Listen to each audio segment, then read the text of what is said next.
All right, this is Alex's World of Math, and today we're going to use generating functions to solve linear recurrences. So in this example, we're gonna solve the linear recurrence a of n is equal to 2 of a n minus 1 plus 3, where a of 0 is 1.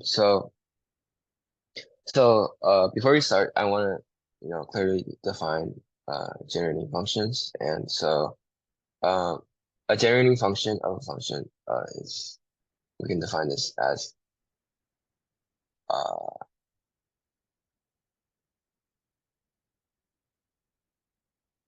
a of x as the ordinary generating function,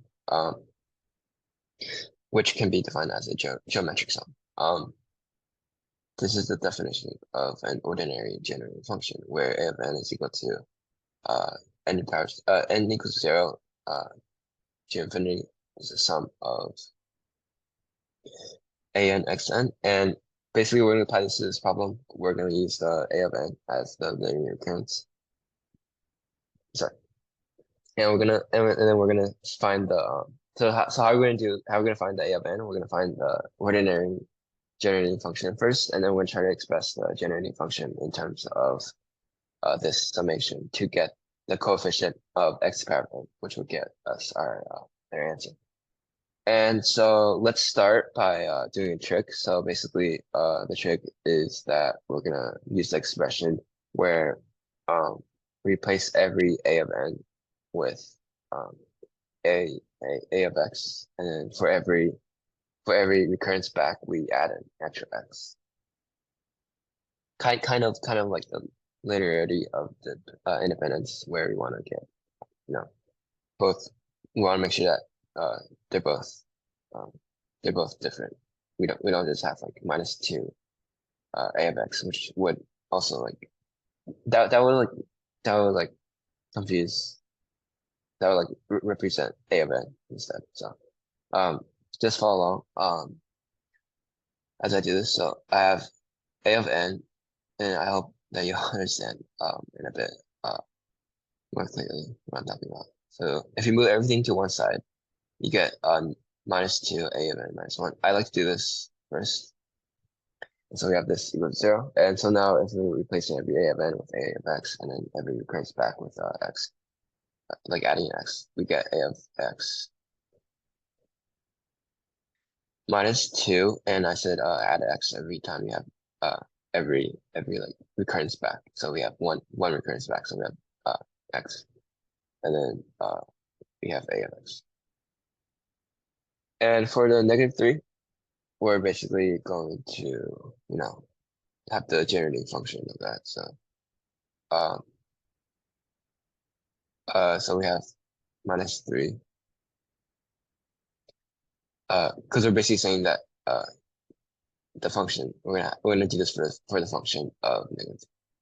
We're gonna act like this. So we're gonna basically say that we're gonna use the generating function of this, which is known as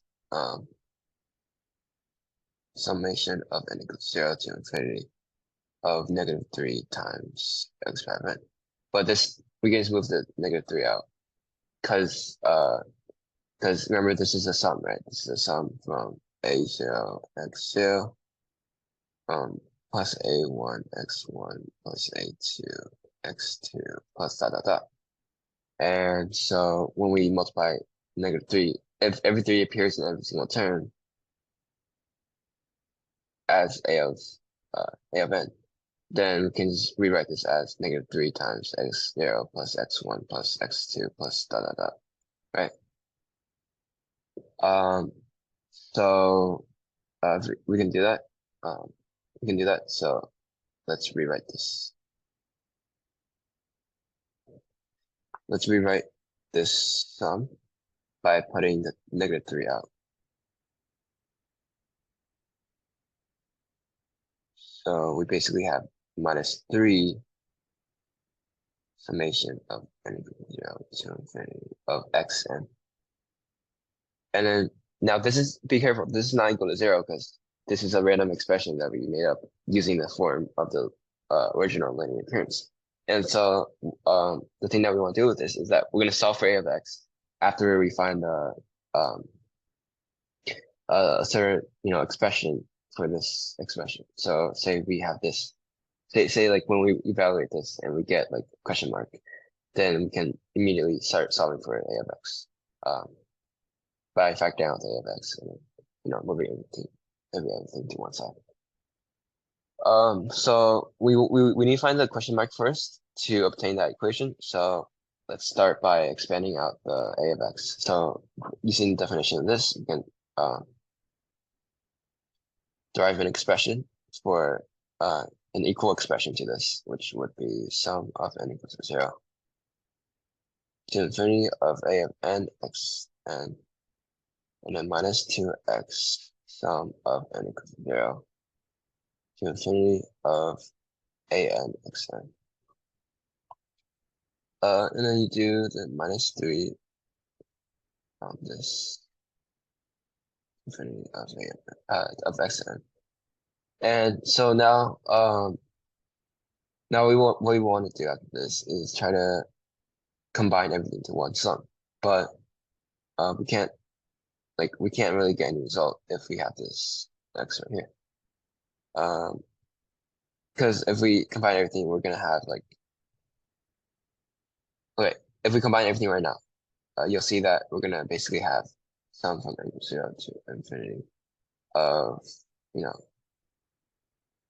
a of n x n minus 2x a n x n, because you can move the negative 2x inside this expression. Minus 3xn, and we're basically just gonna get and then this part can be re-expressed as x power of n times a n minus 2x minus 3. But the reason why we do this because we want to plug in this. We want to get this expression to cancel out everything out. And we're almost there, but you see this x, right? This x is supposed to be a n minus 1. And so we want to get rid of this x in order to achieve that expression. You'll see how we do that in a second. So we're gonna do that right now. By getting rid of this x. So to get rid of this x, we can just multiply this entire thing with this inside. Like we did for negative 2, like we can move everything to the inside if it's multiplying.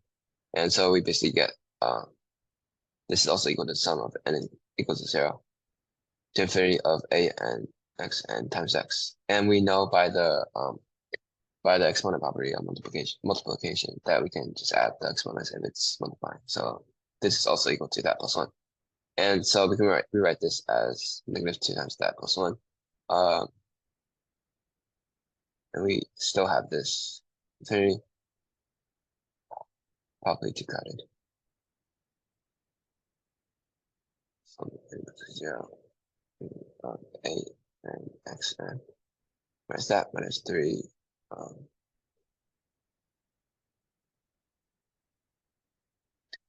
And now what we can do is that we're going to do index shift because we want to have all the terms have x power of n as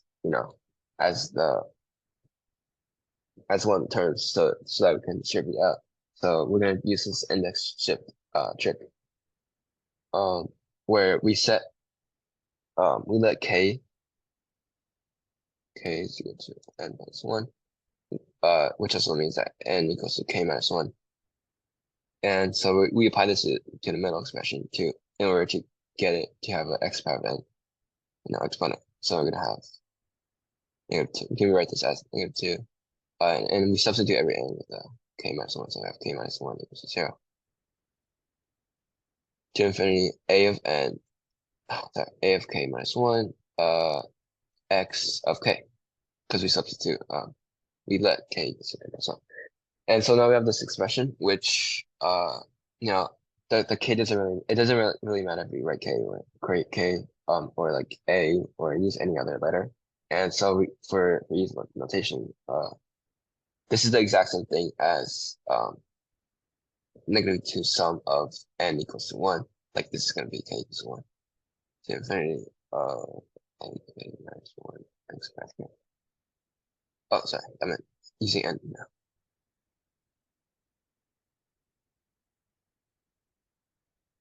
Um, and we're not necessarily saying that it's the same thing as the previous one. Uh, like we're just shifting it. And so this expression is equivalent to this expression. We did this index shift because these variables, the starting variables, and it doesn't really matter. It doesn't matter like what letter you use it for it, as long as we know that the n is, its own unique value that we're using for this expression inside here. And so the index shift trick works to obtain this new expression. So now we can rewrite the entire sum, as like this entire expression as a sum, as a sum of terms that have sums of x powered n. So now um we have this kind of n minus 2 sum of n equals to 1 to infinity of a n minus 1 x powered n.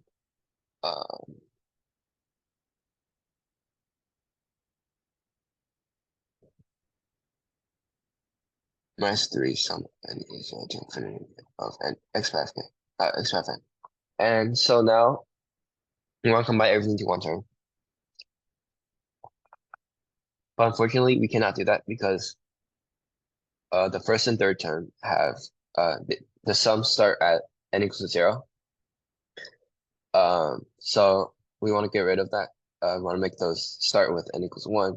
But we also know that uh, like sums that start with n equals to 0 is also equal to like like uh like this sum is also equal to, if you take out the n equals 0 term, you get like we literally evaluate this as a sum of this. Like how like normally it's equal to this. Like it is equal to this plus dot dot dot. And basically what we're gonna do is I'm gonna take this term, I'm gonna separate it out with this. So we're just gonna get this plus this. But this right side can be expressed as this, right? Because you're starting at 1 in x1 of xn xn a n xn. And so it's equal to this expression where we took this out, and now we have achieved the same starting index. So we can do that for the first and third term by taking out n equals to 0. And so we can rewrite this as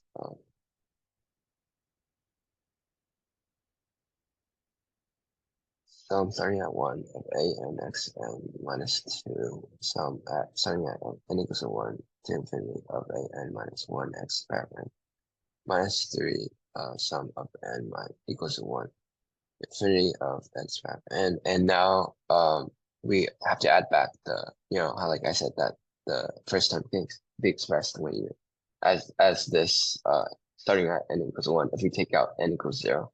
And so now we need to add back the n equals 0 terms. So for the first expression, we have a0, x0, we just literally plug in 0 for n to account for that, that term inside the sum. And for the third one, we do the same thing. We have minus 3 times x powered 0. And so now that we have this expression, we can combine everything, every sum into one term. Infinity times of a of n xn minus, you move the 2n. You can do that. You move the negative 2n inside. Negative 2.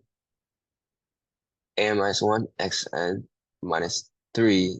You also move the negative 3 inside. You get 3xn plus. Remember we let right here. We let that a0 equals to 1, so we have 1 times x powered 0 is 1 minus 3 times 1 again, because x powered 0 is equal to 1. And this sum can be also expressed by taking be simplified by taking the x powered n out. And here's what where the magic happens with this trick. So we have this as a sum, and this is equal to -2, right? So -2. But notice how like this this expression is equal to this expression, which is also equal to 0, right? So great. Now we can cancel this entire thing out. We get 0. So it's equal to -2. And so now we've obtained that this expression is equal to -2. Okay. So let me clean the whiteboard.